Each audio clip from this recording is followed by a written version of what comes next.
Hi everyone, Gadget here for the second weekly review of the HIIK War League, Atlantic TCG, my team, against HIIK. So to be precise, it's not the second week of the War League because our team didn't play on the second week of this War League. We had a bye. So this is the third week, but the second match that we had to play. So if you remember correctly, or if I remember correctly, that's not a given. On the last week we started with Pujin. Here we're gonna start with Spellbook because my friend Windup44 he's here, he's playing, and is against Doc Nikki 231. Who is also on Spellbook, I think. Yeah, it's a Spellbook mirror. So if you don't know, the Spellbook mirror is not that great.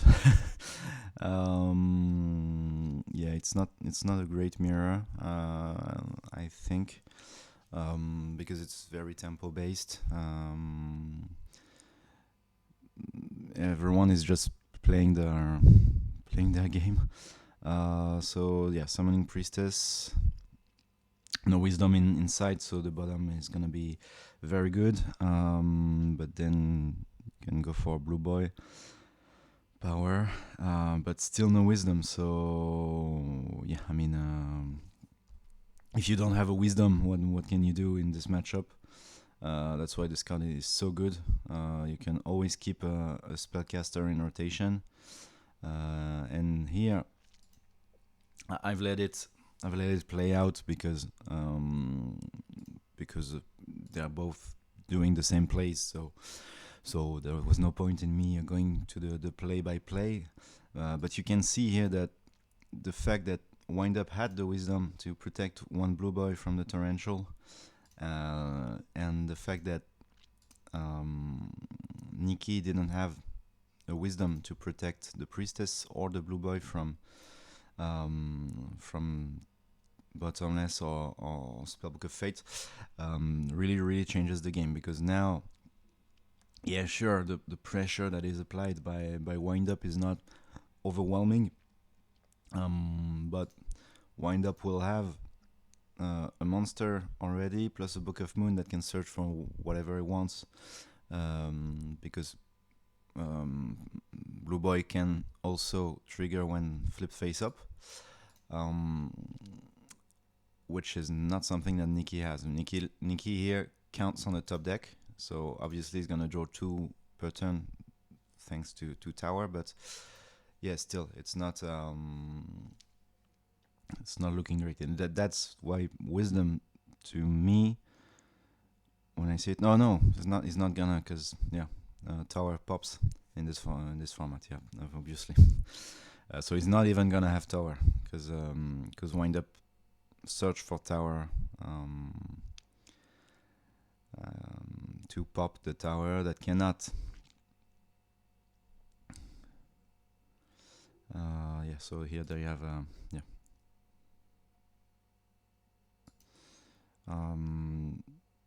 Oh, wow.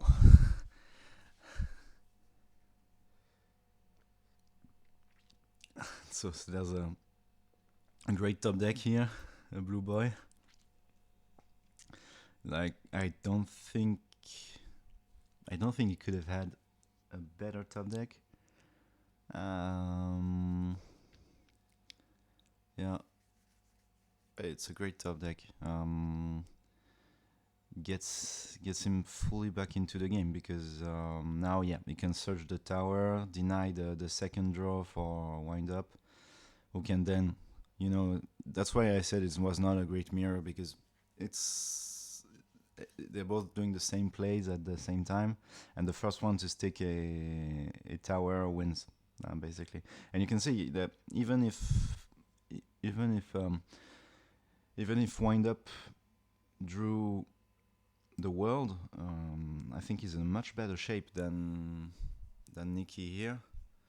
in this game, even though there's the secrets and such. But the priestess is not guaranteed next turn. It has to top deck a spell book, which it does not. This blue boy will not resolve because Wind Up has the advantage, and even if they didn't have warning, he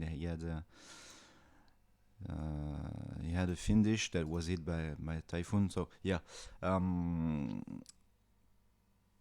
Wind Up started in this game and he won. I think it's more or less how the mirror goes in spell books, because you get the tempo and then you win. But again, I'm not an expert, so I'm curious as to how you envision this mirror. But yeah. So this is Blue Boy plus Fate on 3. Here, considering that, sorry, I cannot rewind. But here, if Fated on 3, considering that the Blue Boy, didn't have a power on it or anything, I imagine that it could have been maybe better to flip it down, so then you have one more spell book. Considering that you can then search the tower to pop this tower, but then again you keep wind up with a blue boy on field, so spellcaster on field, and a live fate. And yeah, the tower is not live because Wind Up doesn't have a spellcaster anywhere. So yeah, maybe it was the right play. Okay, you can see it is on Lance, which I'm not sure that the spellbook players are on Lance nowadays. It's extra copies of Wisdom, but it's not something that makes you win, I think. And it's not that great against the bad matchups for Spellbook, which is the artifact decks, namely Hat. But yeah, again, I'm not a Spellbook expert. Cannot activate life here because there's only one spellcaster in grave. Yeah. So yeah, gonna poke, and now there's a world that's gonna be able to resolve. So search Wisdom, and then main phase 2, I'm guessing, yeah, world, and then add back secrets and power. That's the strength of this card. I think Nikki is not on the world version. There's only Priestess in the deck, but I mean, world here, it's so good. Like, you have the power on a Temperance that was sure to resolve because no Veiler, no back row, and the best 2 spell books in the grave, plus a Wisdom that can protect the world, backed up by a Findy Shane. I mean, it's so good. If you intend on playing spellbook and you're not playing world, for me you're behind, because the card is so powerful. And most of the time when I play against spellbooks, I can prepare for Priestess, I can prepare for Blue Boy, but if a world hits the field, it's so difficult to come back, because here it's a huge body, but at the same time it got back 2 cards. And here, from this world only, what is it? It's a power in hand and the fate that is set with 2 spell books in the grave. Potentially 3 if Wind Up decides to use the Wisdom first. So yeah.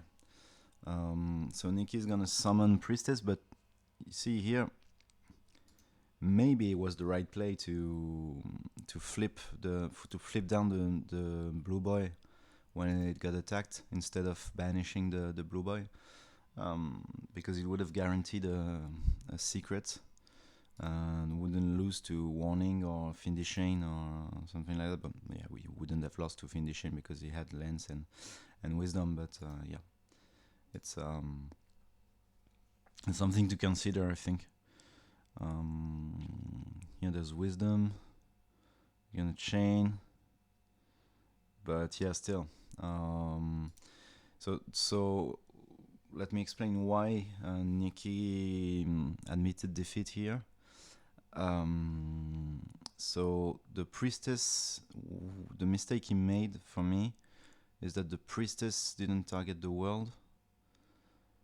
But even so, if there's life in hand, well, what can you do? Life wasn't in hand. He just drew two more after just to see what he would have drawn with tower. But the priestess targeted the Finnish chain. So Wisdom targets the priestess called traps. Fate banished 3. Lance to prevent priestess from being banished, but then on resolution your priestess doesn't do anything. It's too small to get over a world, and it won't be affected because of power. And then even if it doesn't know it yet, but it wind up drawing a life crescent because tower will put back the only spellbook that is engraved. And wind up can attack. There's a lance in damage step. That wasn't here. No, that wasn't here as well. He just drew after. Yeah, he drew it after conceding. It went a bit fast there. So yeah, it was, the writing was on the wall, and you can see that this world went +2. It's just in this matchup is just too overwhelming. So wind up takes this one. So it's a 1-0 for Atlantic TCG, and let's go over to our next match. So we have my teammate Quicos, who's gonna be on Blue Jeans versus Silver Castle's Thighs. I'm gonna say Silver. Who's gonna be on Hats most likely. So it's Bujin Facts. This hand is terrible. This hand is absolutely terrible. I mean, every Bujin hand where you don't have an access to Yamato is terrible, but at least, and that's to me the strength of the Bujin Fact version, is that you have Sanctum, you have Double Cyclone, Ignition, and Moral Attack, so you can at least play. You can make a Pleiades, and you can stall until you get the Yamato, and you can get in tempo from that. From Silver, we have Dark Roll, Breakthrough, Tyronia, Cole, Maxi, which is not a great hand as well. I mean, it's a very bad hand. I mean, it kind of depends on what this Maxi draws when Quicos decides to pull the trigger on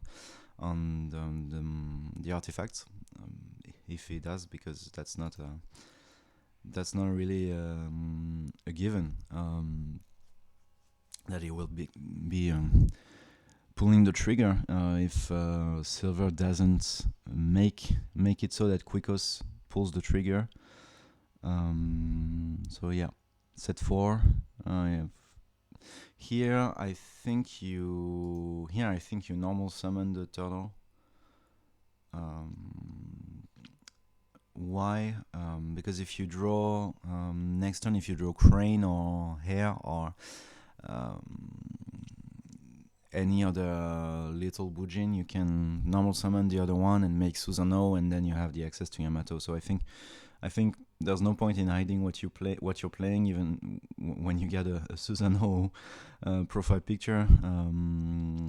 It's, at least for me, it's always in the corner of my mind that you're playing the deck that you have for which you have the icon, you know.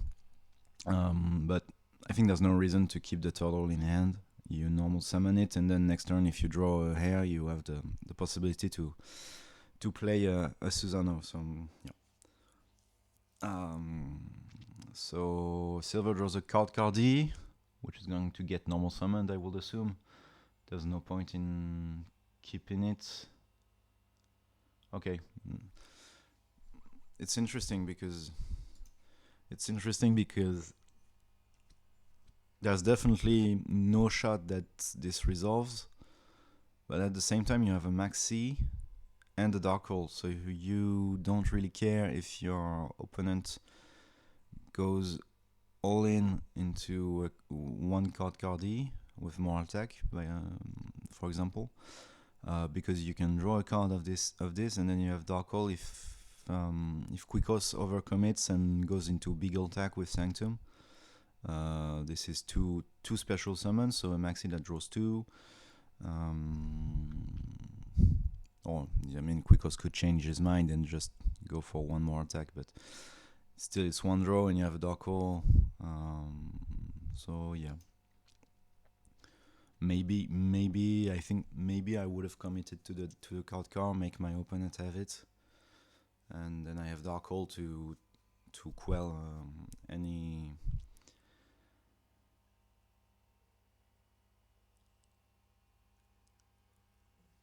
Oh, okay. What the hell? This I don't really agree with. So it's Sanctum, target Cyclone, target Sanctum, and the other set. But it's a mistake because here Quikos is committing to a big attack.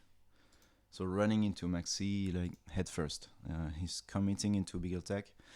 If you just Sanctum, the opponent chains Maxi. You keep your double Cyclone. You just summon a Scythe, for example, or more attack if you don't know what your opponent has. You keep the double Cyclone, and you have two more attacks set, and your opponent only drew one, because here he's gonna commit to the play, and he's gonna have silver draw 2, draw 3. No, there's no way. I mean, that could be close to game depending on what he draws, but here you gave your opponent 3 draws for basically no reason, and I'm not sure that you can ever have game here. So you drew a trap stun, but if there was if this turtle had been normal summon, that would have been game. Let me calculate real quick. So that would have been 11, 17, 14. Yeah, that would have been game. So I would have agreed with the play had this turtle been summoned. But here you remove every possibility of a game shot from the equation because this turtle hasn't been summoned. So yeah, I would have agreed with the play if Quikos had normal summoned the turtle, because there would have been a game on board. And yeah, so yeah, the idea was not bad, but the execution was. And here, yeah, the dark hole is here, so this trapstone won't do anything. We'll probably get ignition right away.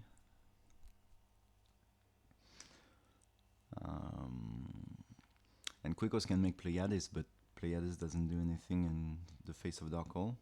Decides to do nothing. Okay. First play dark hole, I would assume, from silver. You have no reason to hold it. You're at 700. Yeah, he has to play it, unless he sees another line that I don't have. But yeah, I guess you duality first to see if you find something else.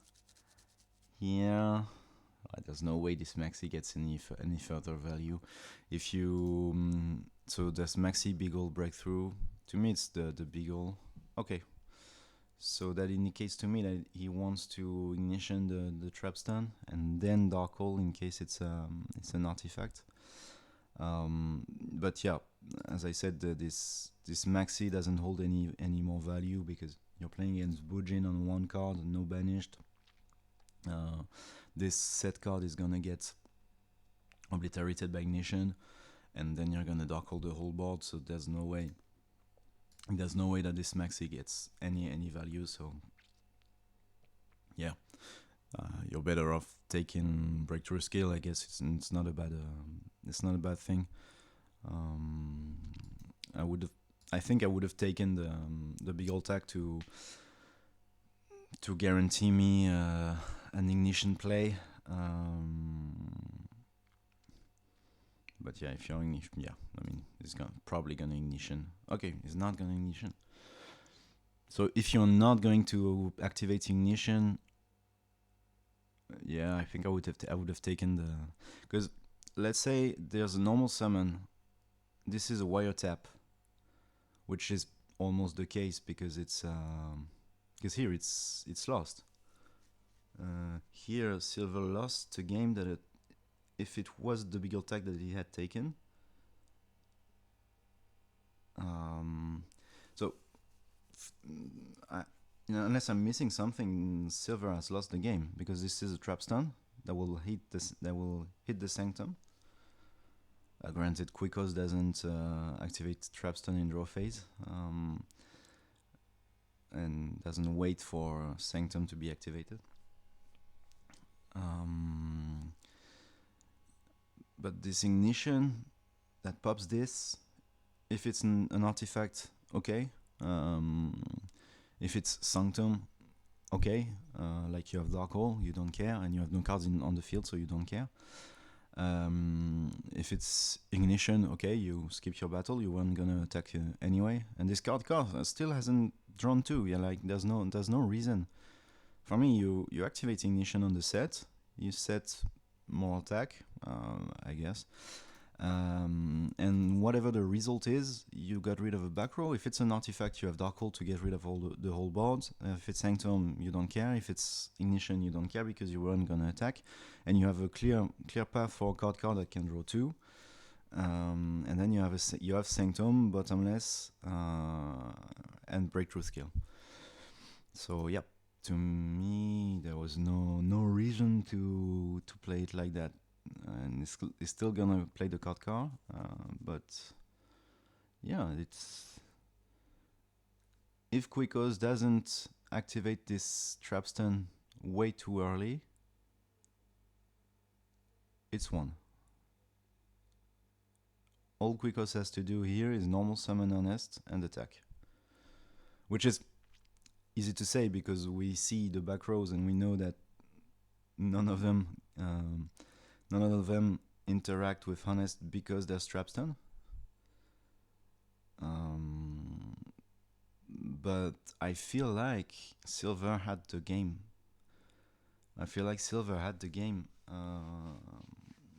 In his hand.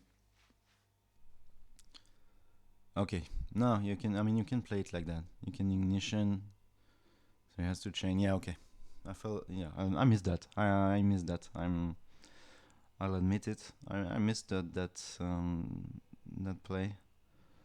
So you force the back row and then you Sanctum. Yeah, I guess you could play it like that, but yeah, I don't know. I still feel like you maximized your chances if you activated the ignition first. I mean, it wouldn't have changed anything, probably. But if it was a Sanctum, in this case, like the more attack would have been popped, so you wouldn't have more attack on board. Yeah. Draw warning, which is funny because obviously it doesn't do anything here. But yeah, here Quickos is paying for the fact that he didn't normal summon the turtle on turn 1. Because that would have been game for him, and now, I mean, there's a plus what? This is 9 cards against 2, so it's a plus 7. About to be a plus 8 because Myrmeleo is going to search for, I would assume, Nightmare, because Bottomless is already here. And there's the Breakthrough skill, which was the good pick for this duality.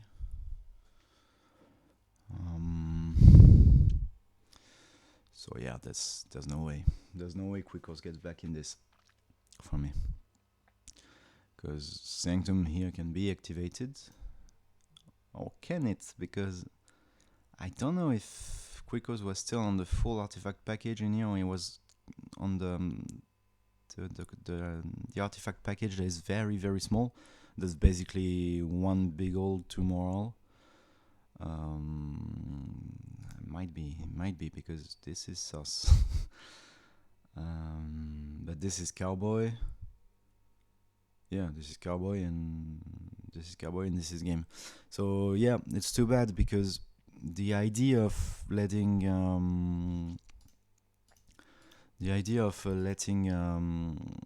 Silver draw with Maxi because there's an empty field, so he can attack, was good, but it was not game because there was not the turtle on board from turn 1. So yeah, that's too bad because I think Wikos could have easily won this one. So here, that's a good hand because there's Yamato and there's 2 Yamatos because that's tanky.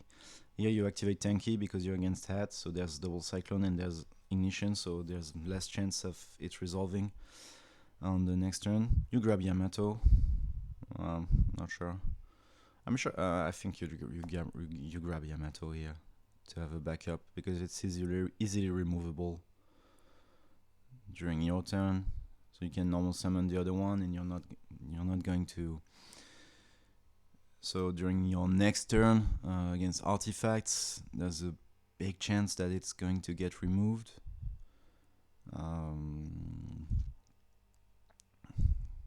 Big, I mean, you have hair, but there's always the possibility of a double more attack, you know.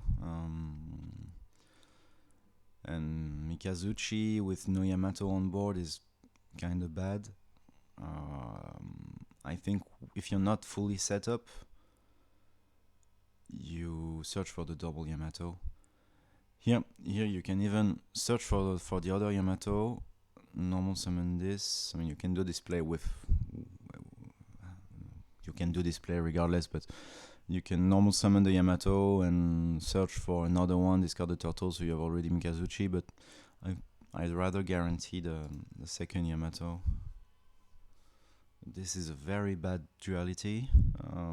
I think you take Carnation because you're gonna send hair here to make it live from this turn on.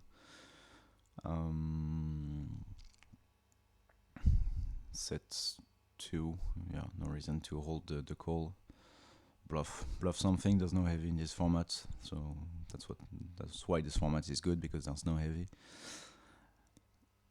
So Yamato probably search here to guarantee that the Carnation is live as fast as possible, because Turtle is not very good in this matchup, as we probably have discussed last time, because more attack doesn't target. Yeah, so it's here, obviously. Okay, so Silver draws Dark Hole, which can force the hair, but I don't think it does anything. Again, a kind of mid hand from Silver, who's gonna probably end up setting 4 and passing. Yep, exactly what he's doing. Quickos draws Ignition. So this debunk is bad here. Well, not bad because there's a Moltac set, but I see no way that silver. I see no way that silver runs into debunk. Especially after. Yeah, I mean, he did kind of run into debunk, but he targeted the right back row, so that's unfortunate. That's unfortunate for Quicos.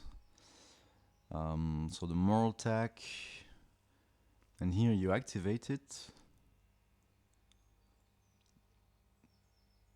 It doesn't target, so Quicos has to keep the hair.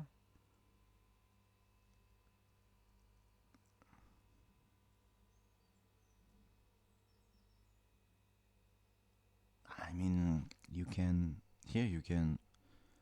call this and try to go for not Excited Knight because this is because Quicos has more cards. You can try to go for Susano. Susano effect discard detach here, so it can protect itself from Nightmare. You can go for what's his name? The one that mills 5, Kagutsushi. You can go for Kagutsushi, that is really good against hats most of the time. Yeah, it's not easy. It's not easy. I mean that double cyclone really targeted the right back row. Had it targeted the call, it would have been so much easier. So it's normal summon Mika. Okay, I think I would have kept it. Because if you call on the hair, right now, you can make an Xyz play, and if this XYZ gets popped, XYZ or Exceed, I don't know how you say it, but I'm gonna say Exceed, it's easier. So say you make Susano. This misses timing, right? Yeah, this misses timing, it's a win. Okay, so if you make Susano, it gets popped by, I don't know, Sanctum Moral Attack. You can still summon the Mikazuchi from hand. So you have yeah. I mean, if you're gonna make this play, yeah, it's not easy. So it's, I would assume, Crane.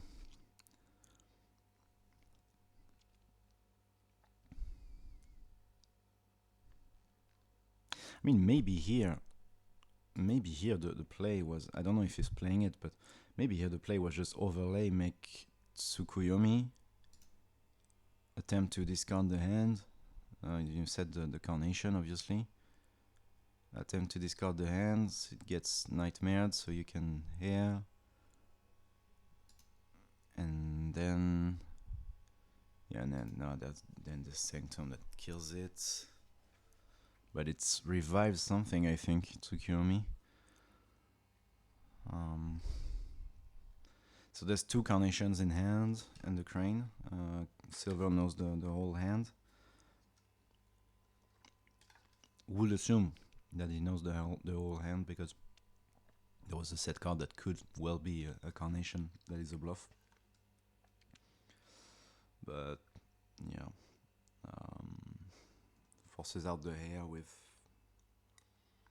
more attack.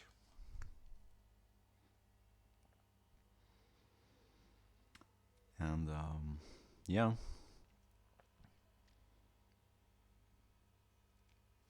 I'm gonna fast forward a bit. Yeah, Moral doesn't target, so they catch it. Moral doesn't target, and Mika pops. Then player this is gonna get negated by Turtle, but yeah, I don't think it changes anything really.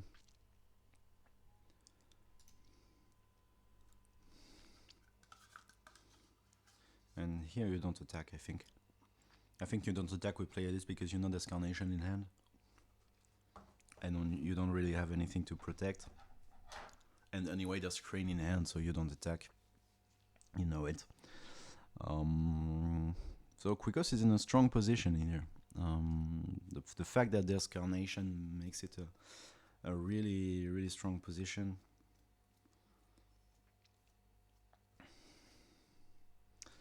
And the fact that there's two Dionysias as well. Quicos can force the player this by entering battle phase. And then main phase 2 can Carnation.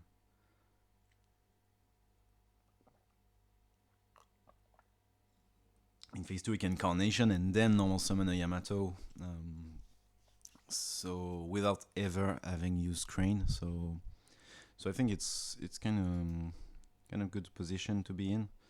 And the Susano or whatever will. I'm not sure about that.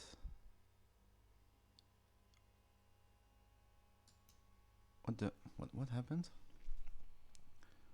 Why is this still on board? Oh, okay, he targeted his own player this. Okay. Yeah, I'm not sure about this play. No, I think that's the one play you shouldn't do. Here you enter battle, because there was no set card, right?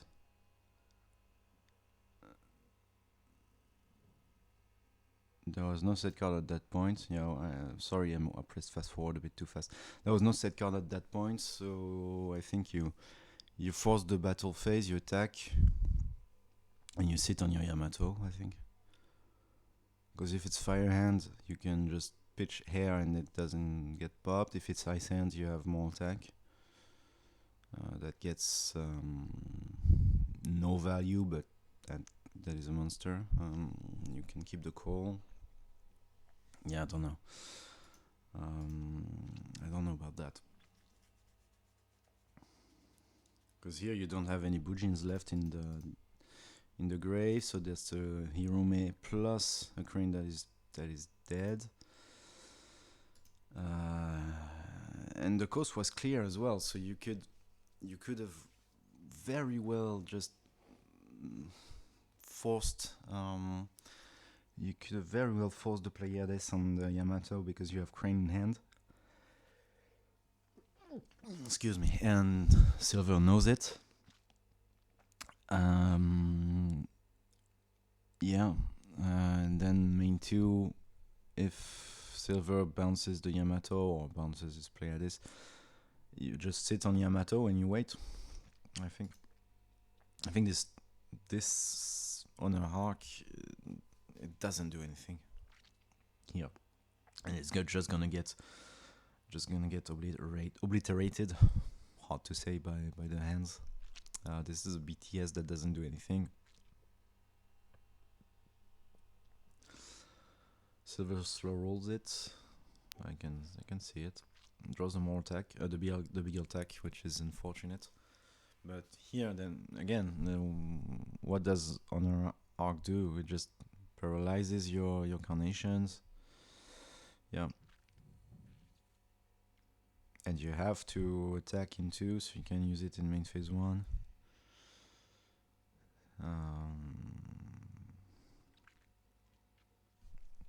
And you're in a situation here where you could have potentially had a Carnation in main phase 2 when Silver didn't have any back row. Here you have to wait for 2 turns that the Nightmare gets outed. So yeah, breakthrough on Mirmelo to prevent the bottomless. You have to, otherwise you just lose on the spot. You just lose on the spot when you activate Carnation, but once again you cannot activate Carnation because the Rhapsody just killed everything. So yeah, I think there was at least a moment where Carnation could have been activated I think we lost the Yamato a bit too early here, so we're in a spot where the game is harder than it looks. Here the play is not simple, but the play is for me very clear. You normal summon Crane and you attack into Myrmeleo, so you can have a Bujin Engrave for Carnation. For me, that's the play. Let's see if Quico sees it. Yeah, let's see if Quico sees it. Yeah, he just saw it. I mean, it was not the most complicated play ever made. It's still Bujin, so. You don't care about the Yamato or the Mikazuchi Engrave. You want to get back the hair here, I think. Or the turtle. Does he know about the BTS? He doesn't know. He doesn't know. There's 2 more attacks. Could be Call of the Haunted, so I probably. Well, if it gets outed by more attack, you have another Carnation. So I think it's not that big of a deal. But if you're gonna summon it in defense, yeah, I mean, summoning the turtle was a good choice in the face of a BTS, obviously, because you can detach and then negate. Silver could have activated the BTS to prevent before Susano activates to prevent the search or the dump. But I don't think that was that good of a play. You want to keep it for when it's actually impactful. This Susano resolving is not the thing that's gonna make Quicos win or lose this game, I think. This drawn call is very good, by the way, because Firehand is already threatening the Susano, so Quicos will have to most likely go in an attack position, force the Ice Hand, and then before attacking the Firehand, activate Hair to protect from Firehand, but then Silver can call and use a more attack to pop the Susano, so it's a big deal. So Quicos is pondering here. Let's try to speed this up a little bit. Okay, goes for the game shot, but that's a bad game shot because here there's a fire hand, and you cannot prevent this fire hand from destroying anything. You can use turtle in damage step in hat. Sorry. I keep forgetting because it's written on the new text, but in hat format you can. I keep forgetting that. So yeah. Obviously. And then you can probably go for a Kagutsushi. And Kagutsushi is really good. Or you don't. In main phase, probably gonna get rid of the Yamato then. Yeah, has to target Yamato to protect it. Has to kill this. Do you? Because Yamato here, there was a BTS Engrave, no? Could have used the BTS Engrave, no? When was it set? It was set like. Yeah, it was used on the Myrmeleo, so yeah, he could have used BTS Engrave to protect all of his monsters, and yeah, that's another questionable play there. That's too bad. Draws Ice Hand. The set is another BTS, so it doesn't really do anything. Plus, this Ice Hand will obviously target the call to not risk it being more attack, since we saw the artifacts in game 1.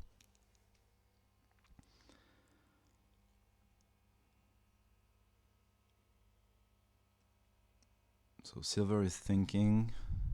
It's not that easy. You can set the ice hand and pass. You cannot dark hold because Hirume will make you discard the ice hand. So this dark hold is kind of awkward here. You cannot use it because of Hirume. I mean, it's probably set ice hand pass now. I mean, you can attack, you can, but forces out the crane. Forces out the crane or not. I mean, Quicos can easily see the benefit of Hirume getting destroyed. Removes the card from Silver's hand. Yeah, I think I would have discard the pot.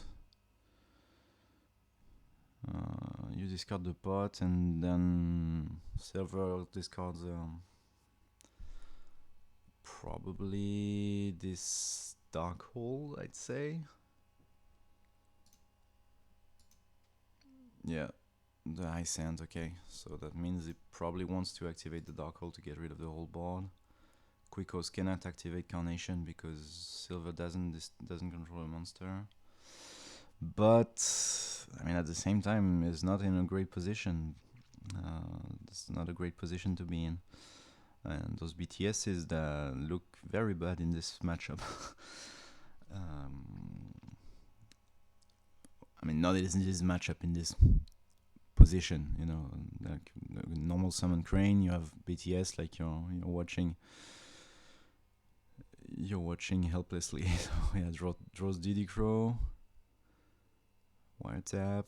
And Quicos is getting back into this game that I still feel kind of through when make the 101. Ignition doesn't do anything, and doesn't do anything yet. It destroys the tanky, so prevents Quicos from going for game, so it's not that bad. And yeah, but still Silver is at needs one top deck, one very good top deck to not lose this one. So we're probably going to go into a game 3. I'm gonna fast forward because there's nothing really going on here. Draws a Crow. Heartland Draco. Okay, yep, Heartland Draco, Wiretap, so we can attack directly. Yep, so Quicos takes this game. I completely forgot to pause, and so we missed a lot here. So sets Fire Hand, Moral Attack, Sanctum, Breakthrough Skill, Sanctum. Very, very solid hand. Very, very solid opening. Nothing to say more than that. There's the Diddy Crow for the potential big attack play because there's a Moral Attack set. This tanky will resolve because there's no ignition, no double cyclone. Mind control is good. Mind control is very good here. There's a world where it gets used right away to bait something. Maybe not. Yeah, it's probably Yamato, yeah. No reason to not search Yamato. Sets Sanctum and Moral Attack and passes turn. Okay. I'm not sure I agree with the pass turn. I'm not sure I agree. I understand why, because you don't want to commit your Yamato, but at the same time you're playing Bujins. If you're not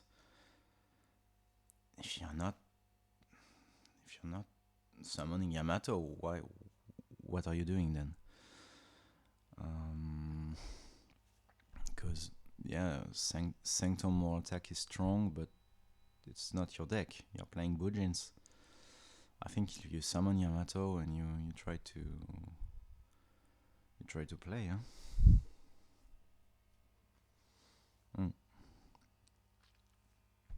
Because here there's the bottomless, so your Yamato is never gonna activate. You probably have to take it all. Yeah, you have to take it all, and then in end phase you use Sanctum to try and summon a big attack. That's probably gonna get breakthrough, but there's a bottomless. I mean, it's too bad because now this Yamato is never gonna be live, and now, yeah, you try and minecon this, but there's the Sanctum, so you can kill the opposing Mortek because you want this to come back to your field so you can make a Pleiades of your own next turn. Then the Yamato is going to get bottomed, and yeah, that's game. No way Quicos wins this one with nothing. So yeah, I think you have to summon the Yamato when you can, especially in Bujin.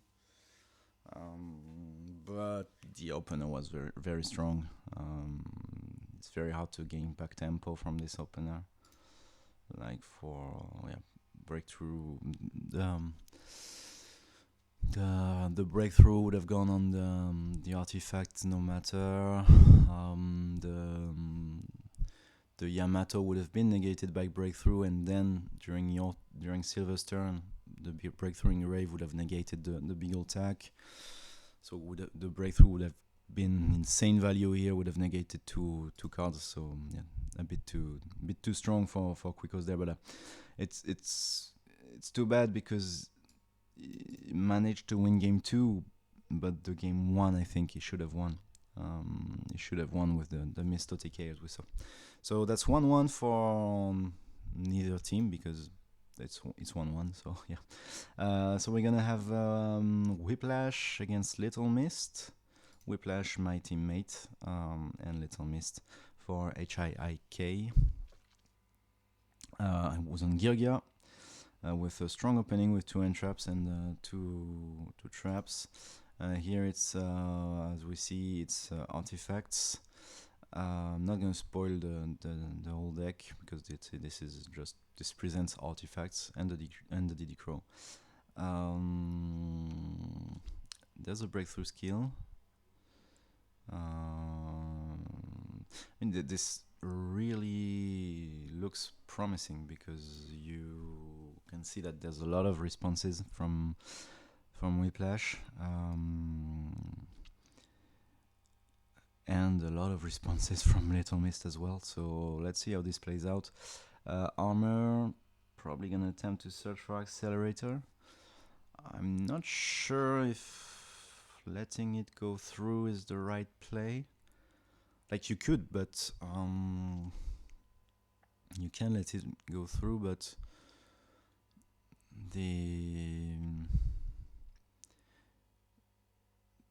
I mean, if Little Mist already has an accelerator in hand, it gets awkward. So yeah,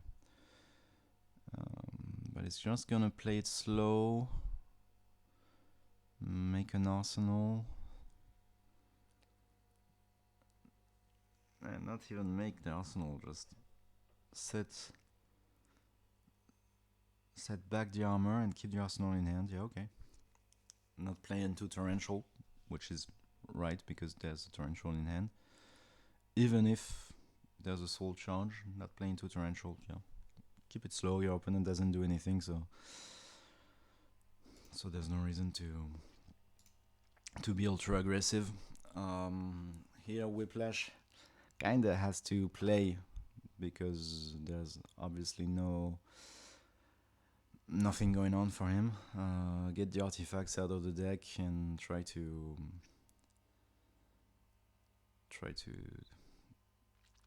draw into something next turn to start your plays. So here you can see he's on Girgia Artifact, and just like Girgia Artifact does, you never draw armor or Girgia Gear, you always draw the Girgia nose. So yeah, it's Girgia Artifact. That's why I think it's not the way for Girgia moving forward. So this soul charge is good. There's a bit too many Girgias in hand, but here Sanctum has already gone through. if Little Miss can assume that there's a set artifact in there somewhere, because there's no way that Whiplash would have activated the Sanctum just to get rid of an armor with more attack. The original plan for Whiplash was most likely to summon big attack, pop the more attack, and then make play this to bounce the Gear armor. That was most likely the intent behind this Sanctum. So Little Miss can assume that there's an artifact set somewhere in those 4 back rows. Where, that's the question, and you won't have the answer until he sees it. But so he can assume, what I'm saying is that he can assume that he's only playing against 3 back rows for this turn. So the turn could very well be something like Arsenal, Axel. How would we have been with the cards if that's the turn? So that's 7 against 9, so that's a bit too much for next Titan play. So MK2. I'm not sure I understand the logic behind this MK2. It doesn't target, so it's... I mean, Diddy Crow is terrible against Gear anyway, but it doesn't target, so it's awkward because there's 2 engrave. It's awkward for the Diddy Crow. Whiplash has the breakthrough skill. Sorry, but Whiplash has the breakthrough skill. But what's the value in it right now? So summon armor and just set armor and pass. I'm not sure I see the plan here, because there's an MK2 that I guess it plays around torrential. It plays around exactly torrential, which granted it is in the back rows of Whiplash, but Little Miss doesn't have any way of knowing it, so playing around a one-off. Okay.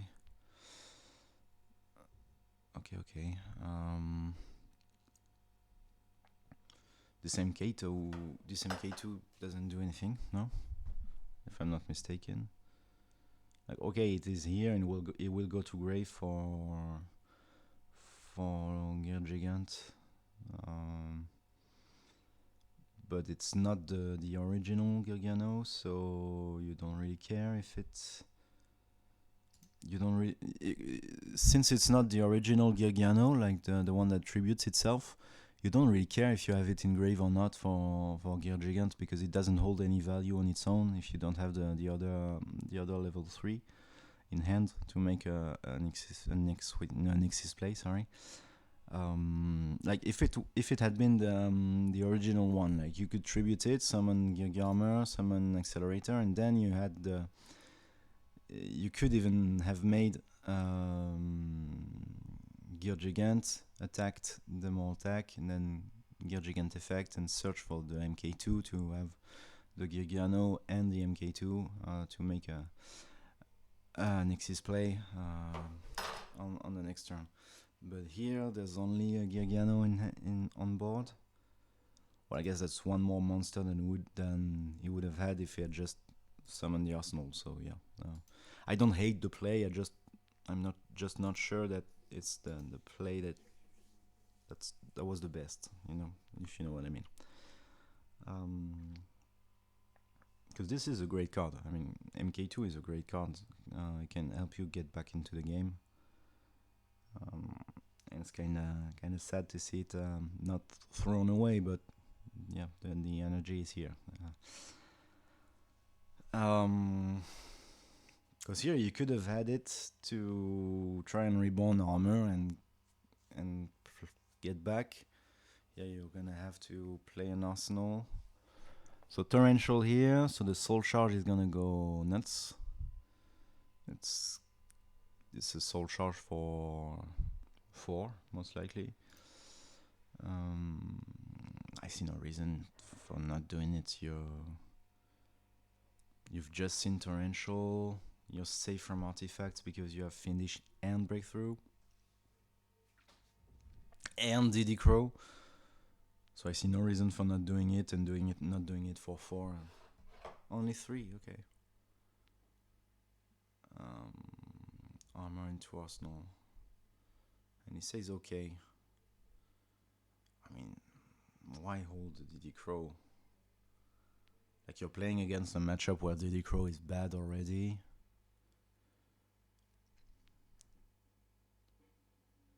Why hold it? Like, remove the possibility of your opponent having one more monster, I think. Because here it's Gear Gigant plus armor, and you could have only had Gear Gigant or 2 armors. Because here it's possibly 3 armors, which is a bit much. So yeah, I don't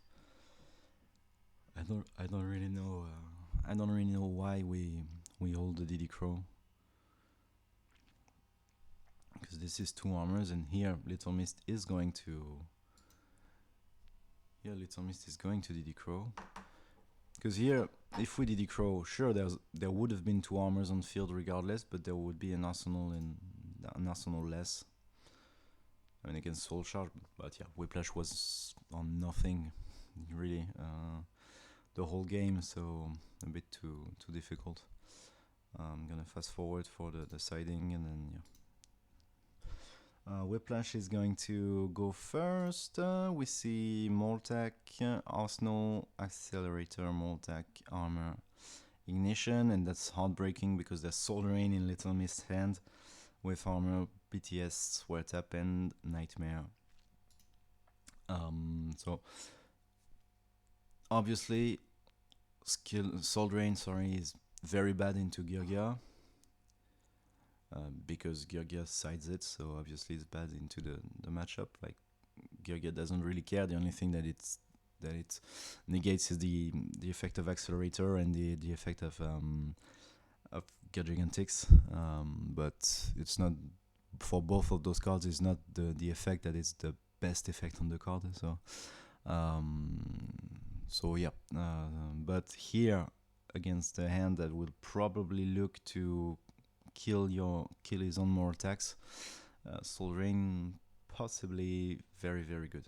So set armor, set more attacks, set ignition, yep, and pass. And here, Little Miss doesn't know that Whiplash is playing Girgia artifact, because remember, he didn't see any Girgia cards in game 1.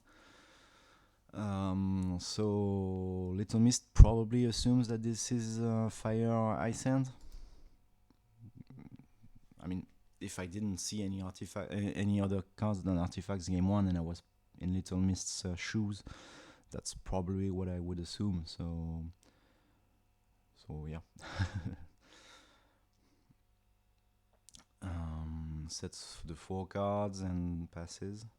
And this is really horrible for Whiplash. Like, the 2 artifacts that are gonna get checked by Soul Drain, or Breakthrough, or Trap Tricks Nightmare, or DD Crow. I mean, it's I think an uphill battle here, which is always the case when you draw 2 artifacts and nothing more really. And the one-off Soul Drain is gonna go so hard against the Moltax that it's not really funny for me, at least, because it's considering it's my teammate playing. Search for Axel, Arsenal. Yeah, it's at 19, so you don't want to attack. There's a case could be made here that you summon Accelerator, attack, and then make this play. But I mean, Breakthrough skill can completely negate this play, but then the armor would be face up. You could try to get rid of it with Black Sheep, and considering you have a lot of follow up. That's what he's gonna do. That's what he's gonna do, but he's gonna try.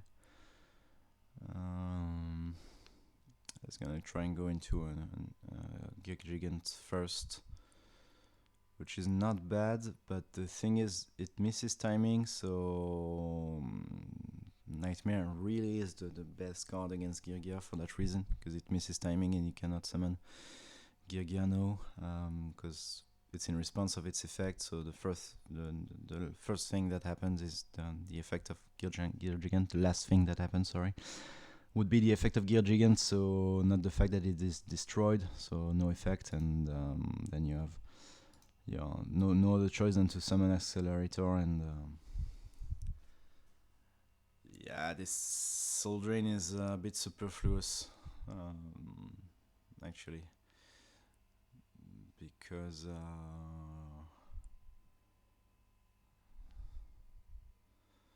it would have missed timing regardless.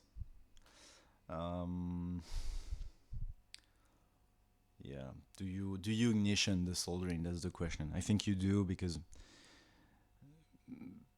there's not gonna be many better targets, and if you don't, why do you have an ignition?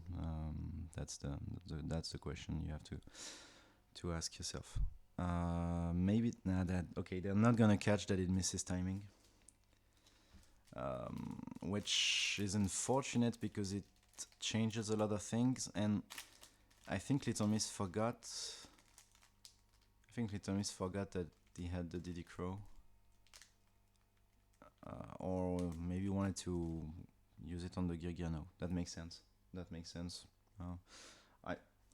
I think it's better on the Girgiano than on the armor,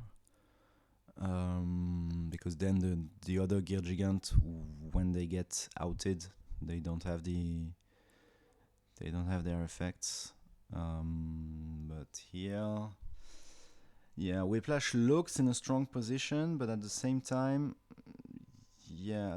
there's 3 back rows that don't do anything, which Little Mist, granted, doesn't know anything about that. But Soul Charge in the hand was very good, and I think he navigated around the back rows very well. But again, if both players knew about the fact that Gear Gigant missed timing here, this second Gear Gigant would have not been here. So there would have been a strong soul charge anyway, but I'll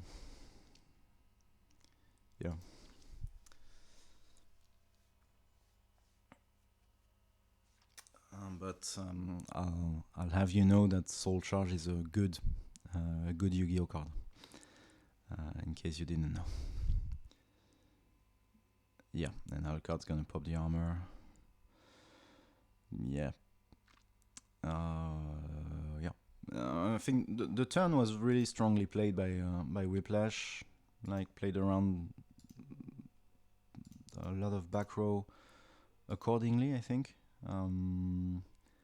The only admitted, but it was probably an HIIK, and a single gear probably wouldn't have made it, so that Little Mist won on the following turns, even with the set wire tab that we know wouldn't have done anything, because the sets were 3 artifacts. Okay, opening hands, we can assume that Little Mist wins this one because there's 1 in gear.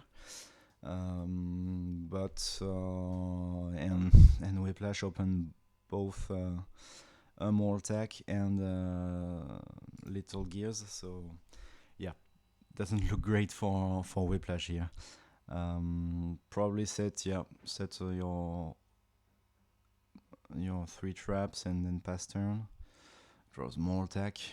I mean, we see here the problem, that is the inherent problem with Gear Artifact, is that you play too many bricks. Like, you draw the artifacts, you draw the Geargianos, and I mean, for me that is used to playing RPs, it was my biggest issue as well with RP artifacts, is that And in Harpy, it's even worse because aside from Chandler, all your monsters are bricks.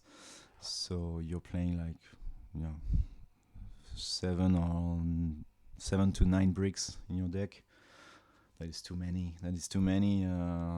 It would have passed in 2014 at the time, but when we're playing with 2026 Insight and the modern deck building theories, it's just too complicated. So here Whiplash set the right one, because obviously this is the one you want to normal summon, but furthermore, Minecon MK2 triggers when it's flip summoned, so the play could have been like Gear Gigant, flip summon MK2, summon another, and then you make a low card, or maybe not a low card because obviously Whiplash is on artifacts and Little Miss knows it, but here I think you let it go through because sure, Little Mist hasn't normal summoned, but this is a Girgiano that cannot be tributed, so this is a Girgiano that is not useful right now. Unless Little Mist searches for MK2 to summon another MK2 and use this as an Xyz material. Yep, that's probably what he's gonna do. Because it cannot be tributed with mind control, obviously. So no way that Little Miss can use its effect to summon from grave. So that's the only way for Little Miss to get rid of this Girgiano, is to go for the level 3 lines, which is not bad. I'm not gonna dispute it. It's not bad. And here, probably Soul of Silver Mountain, right? It's not the greatest in the matchup, but it's probably Soul of Silver Mountain. Now that you know that Whiplash is on Girga, Soul of Silver Mountain loses a lot of value, but you're not gonna make an Alucard when you know that there's artifacts in Whiplash's deck, and Zen Mains is not really great. It's gonna force out nothing. It's gonna lock this Mortag, I would guess. Yeah, closest to deck. Yeah. So okay, whatever. I mean, Whiplash wasn't gonna activate that anyway. It's looking difficult here. This Sanctum. I mean, with hindsight, I know all the back rows, so I know that this Sanctum is not that threatening.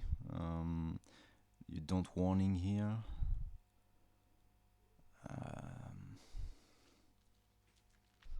Which monster attacked? MK2, right? Yep, MK2 attacked. So this is going to summon a Beagle-Tack. Beagle-Tack is then going to activate the effect. Probably pop both more attacks.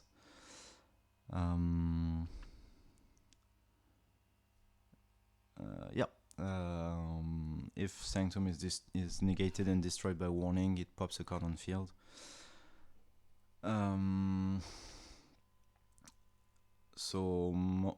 Let's get back to what I was saying. I'm saying this because the Little Miss is checking a ruling. I would assume it's the ruling for warning against Sanctum.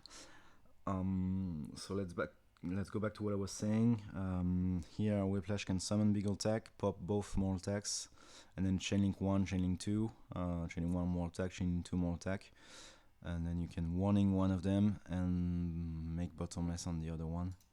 And since the more attack that would get bottomed,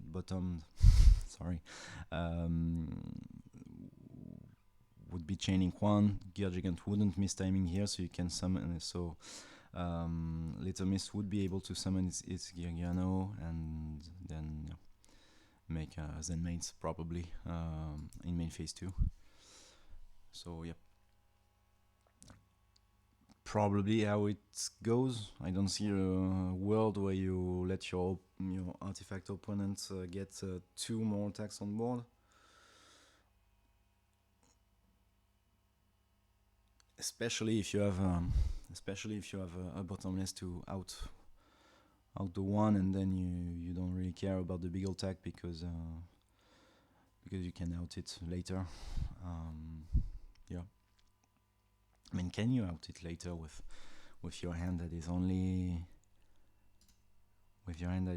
on the level 3?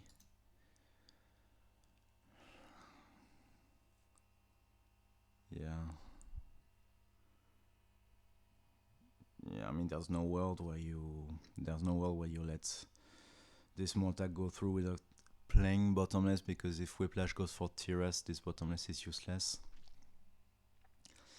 But what I'm saying is that if Whiplash kills the Gear Gigant, then there's no, unless Little Mist plays Leviathan Dragon, which is not really in the lists, at least that I know of. Like, you have no real answer to a big attack in defense, so Whiplash can try to gain some time from that. Popping Soul of Silver Mountain is popping Soul of Silver Mountain gets you your Girgiano back, I guess. But I think I would have risked it. No. I mean, you can mind control. You can mind control the Gear Gigant. You can mind control the Gear Gigant to get started on your level 4 plays. And you probably assume, since Little Mist went for a level 3 play, that Little Mist doesn't really have the level 4 plays in rotation. MK2 already attacked, yeah. So Whiplash gets out of this turn, how do you say, scuff-free. So yeah, Arsenal is a good draw. So this is probably mind control, or is it? Yeah, it's probably mind control on Gear Gigant to use its effect and to search for accelerator. Make your own Gear Gigant, I would guess. Search for another accelerator.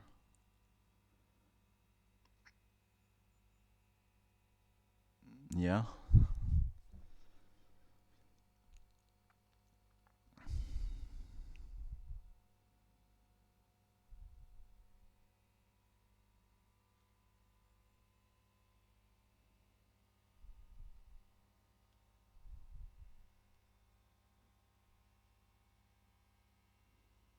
Summon armor. Okay. I think this is a bit too passive. Like, here you're opening the alley for Whiplash to just run over you. Run you over, I think. I should rather say. Because here it can... So Geargin can search for armor. Little Mist can soul charge for 2 level 3s. Make a lookout. Kill the armor, set armor, and then how do you come back from that? Furthermore, there's a maxi in hand, so I think you're in a strong position here if you're Little Mist to just kill the armor and put Whiplash on better habit. Because here the mind control can, search for Axel, make Exciton, and then on main 2 you start playing. It's not gonna use the soul charge. I think you have to, at one point, I think you have to unlock your level 4 plays. Because here it's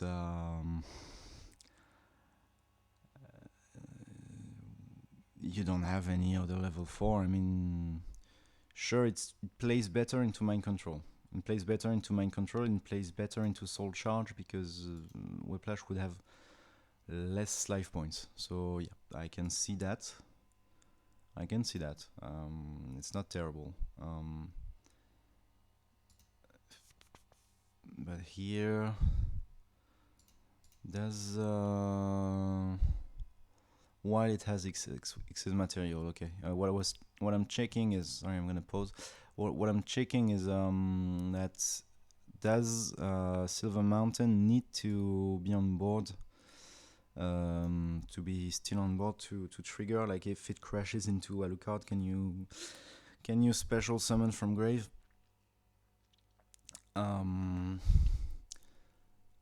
I think it does because it mentions that it needs to have exceed material. I'm really not sure anymore on that ruling. It never really happened when I was still playing decks that play this card. Yeah, I'm not sure. Tell me in the comments if you have the answer, because I'm curious. So yeah, Whiplash is probably gonna make Zen mains. I think you have to make Little Miss draw 2 here, and you probably have to mind control the Alucard. Yeah, that's what it does. You probably have to mind control the Alucard to, yeah, because here if you don't mind control the Alucard, first play Alucard target gear, and then your gear is useless. Whereas here your Zen mains, you have a hope with the Zen mains that it can wall for long enough that you can get back into the game. Because Little Miss didn't go anytime for the level 4 plays. So that's your hope, because there's no, to my knowledge, there's no level 3, rank 3 rather, exceed in the format that out Zen mains. So yeah, let's see.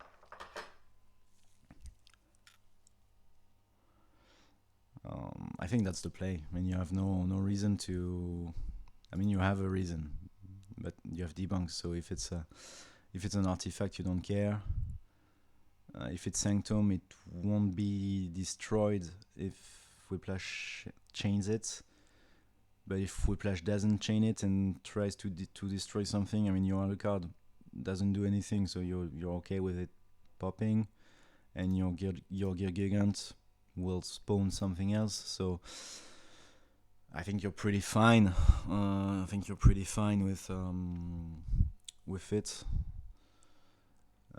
Or you can play it slow and just wait. You're not in any rush. Like unless Little Mist has a train to catch.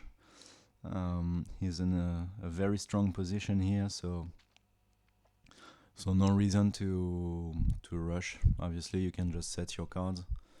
Macro Cosmos is very bad not very bad, but not ideal.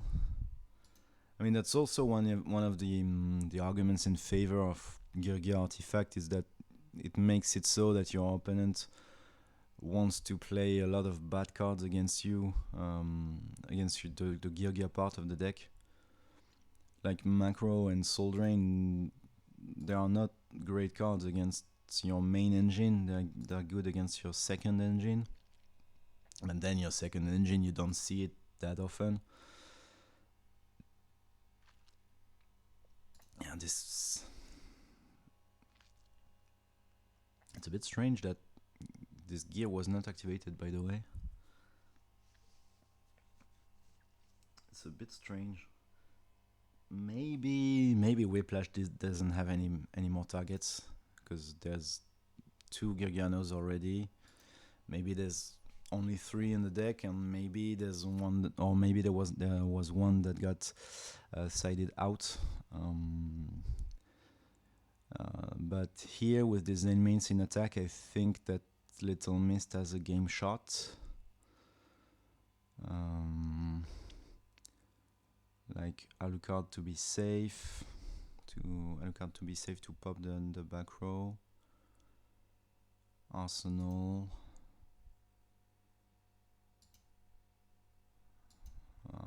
What would the game shot even look like? I mean, now that I think about it, you summon armor, summon accelerator. Yeah, you summon armor, summon accelerator, make 101. Or keep the accelerator, summon arsenal back. I mean that's that game.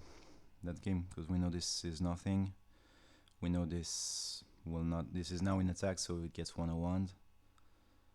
101 or black shipped, whichever you prefer. But okay.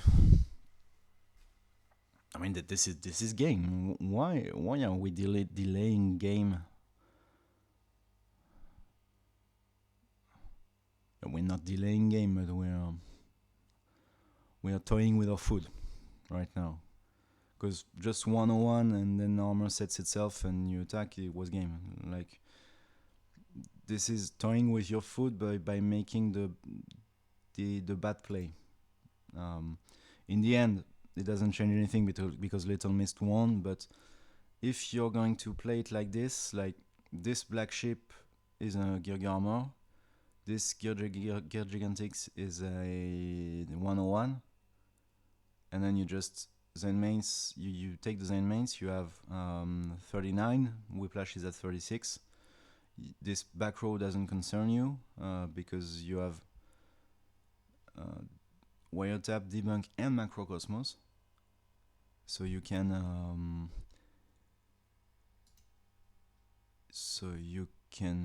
safely play into it, like you have Wiretap anyway.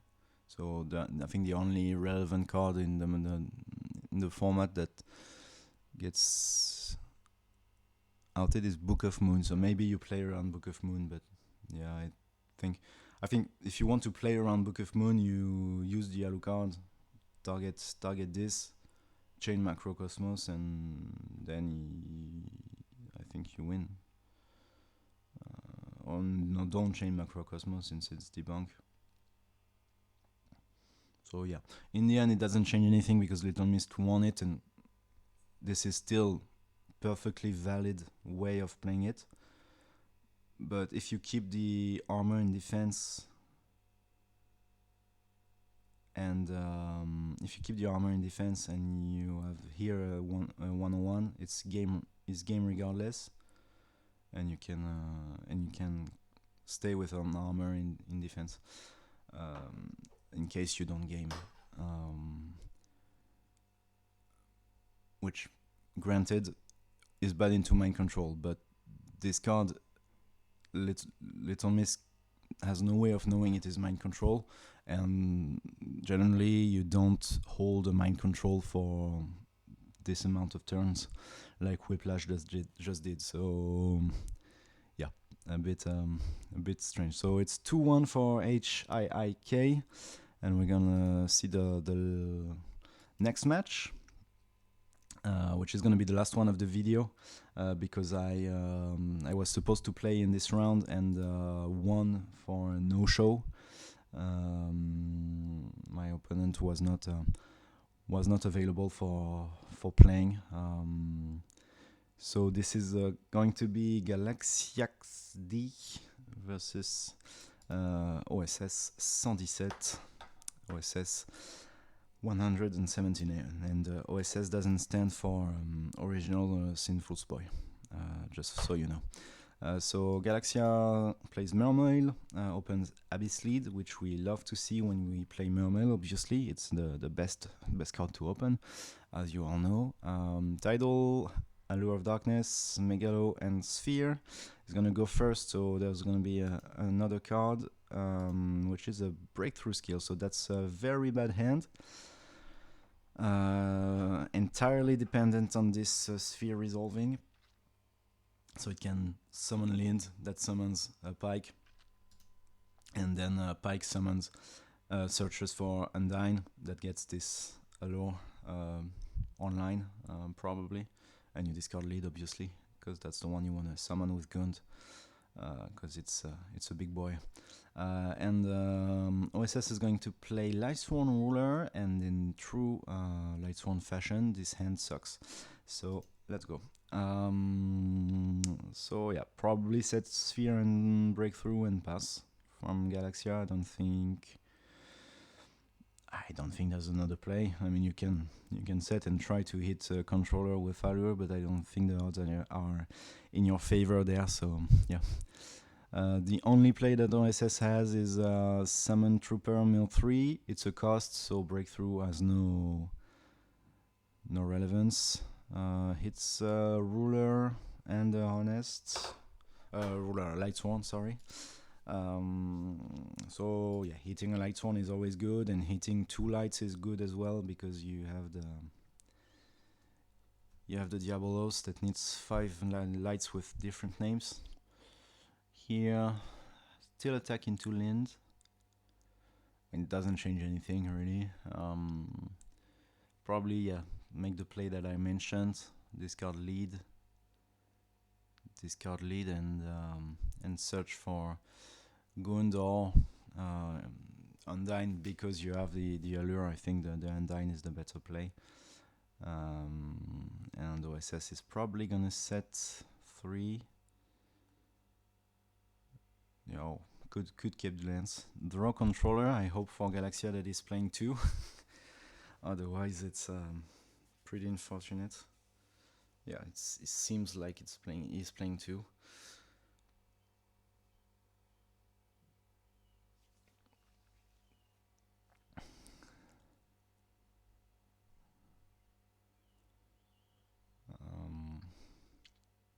Send Dragoons. Tidal is already there, I think. So you send Dragoons and yeah, and then you search for controller, and then Dragoons triggers to search for Marksman, probably. Moulin, okay. Moulin Glacier, as we say.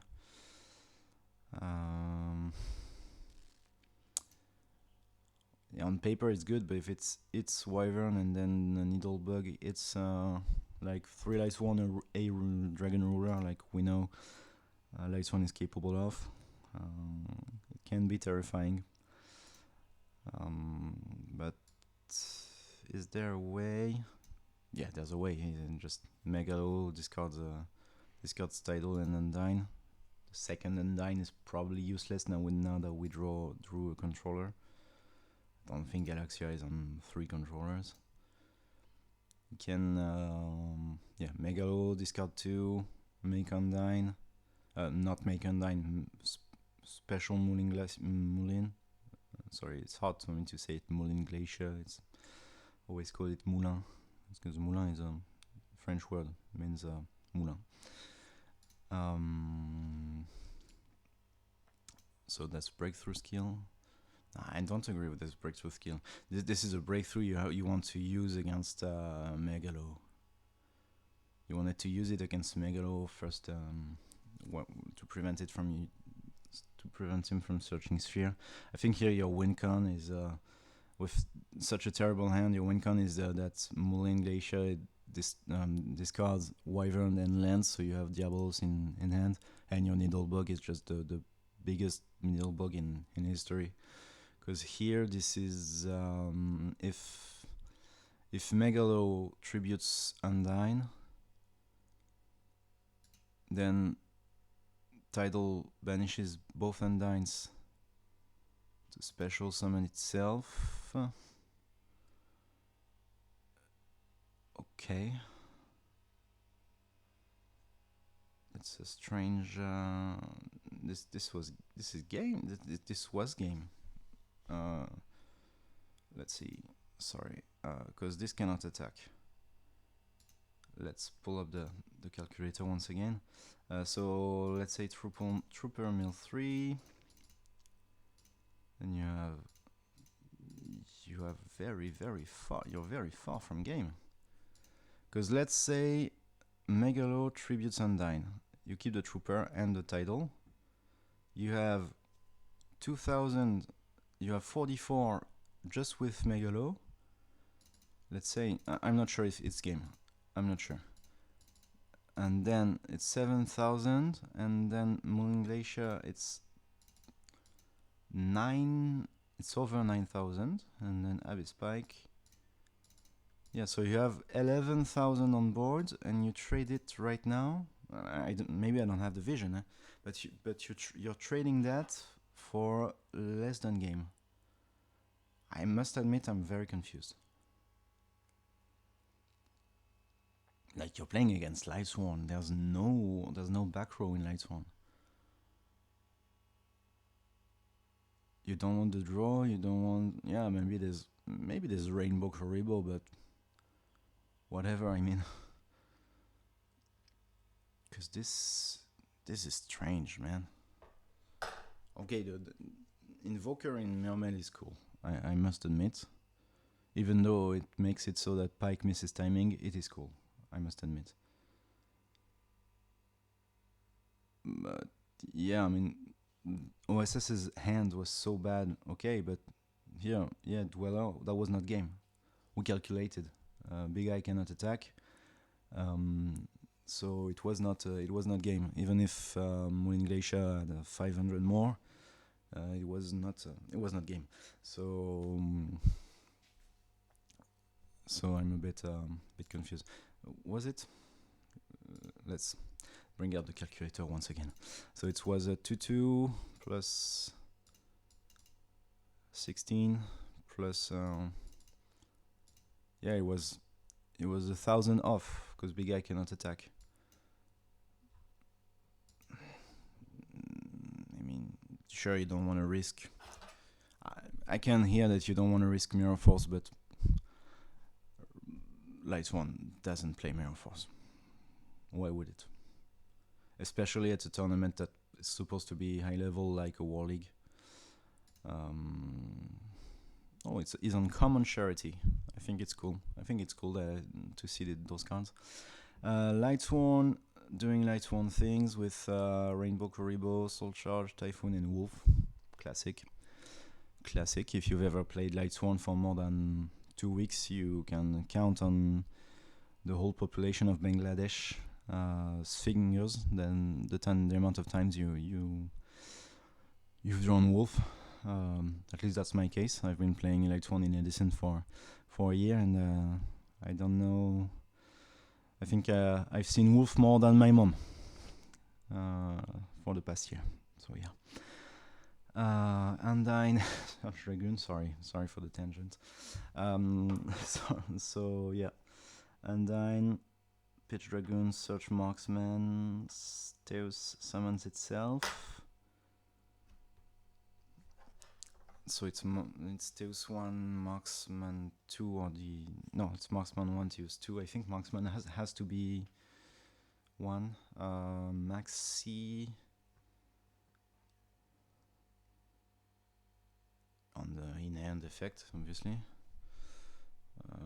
Maxi is gonna trade 1 for 1 here.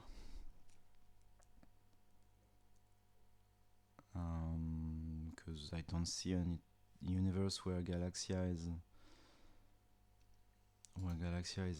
summoning more than that. Let's fast forward a bit because mills 3 wyverns. What the hell?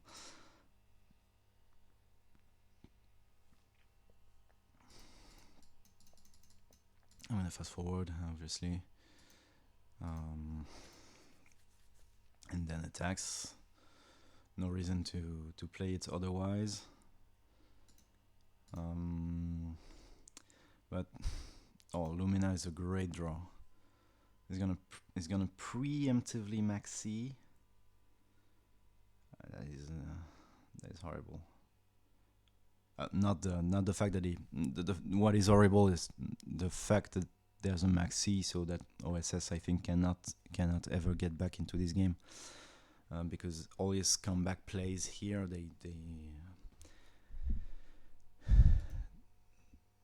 they need to.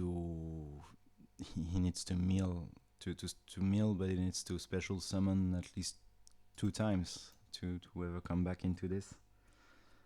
So it's heartbreaking, really, for me, because it's my team and the game is on the line. Um, the game is on the line. The whole week is on the line here. I'm gonna fast forward because there's a big thing. So Lumina pitch for Raiden. Raiden is going to mill 2. No Light Sworn, unfortunately, because it would have meant that Raiden could clear this Tears at least, but here it's not the case.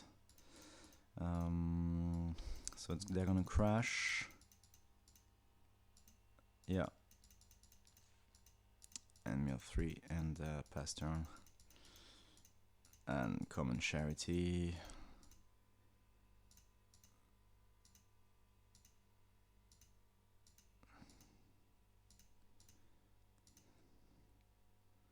Yeah, Gund. Discard to search for Osha. Summon Teus. Did we mill Honest? No, we did not. Okay.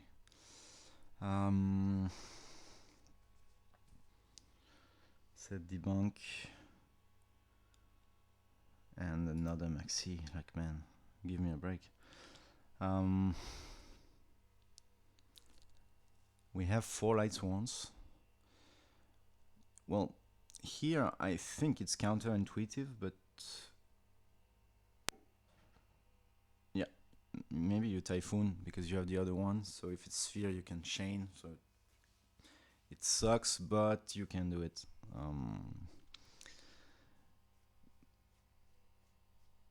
But yeah.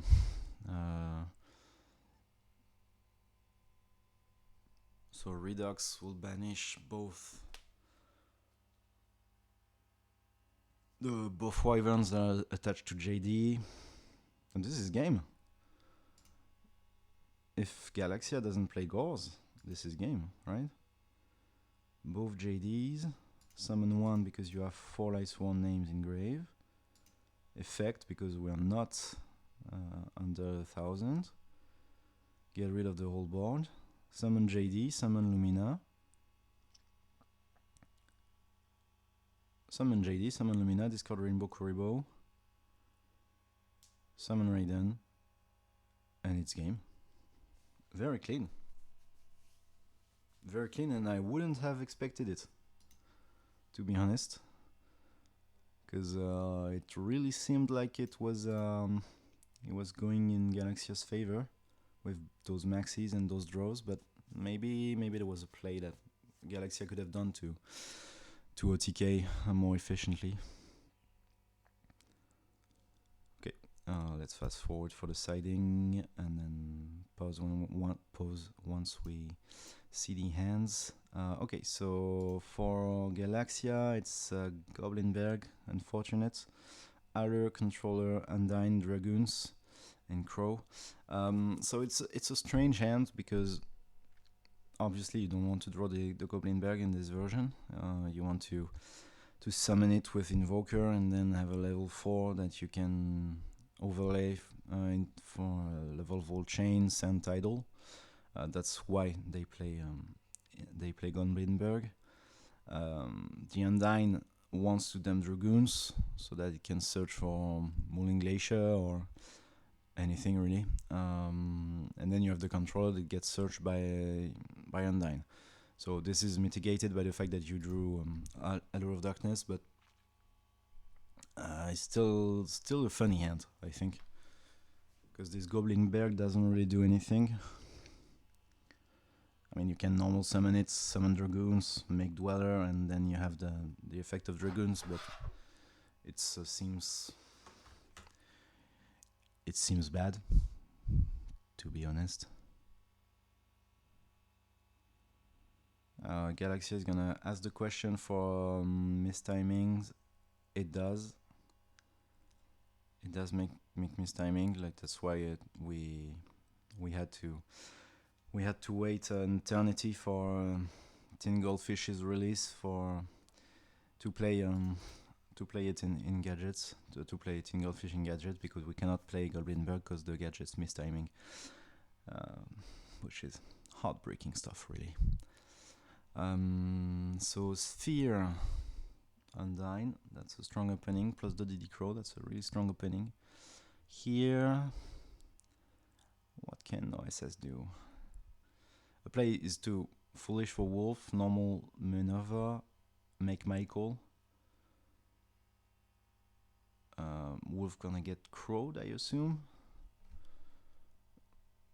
In Edison you do, but I don't know if in Hat you always do, because they play rulers.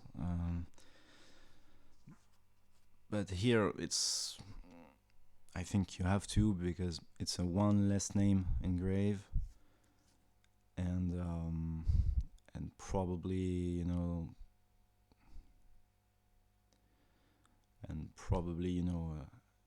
the end of the turn. So in main phase,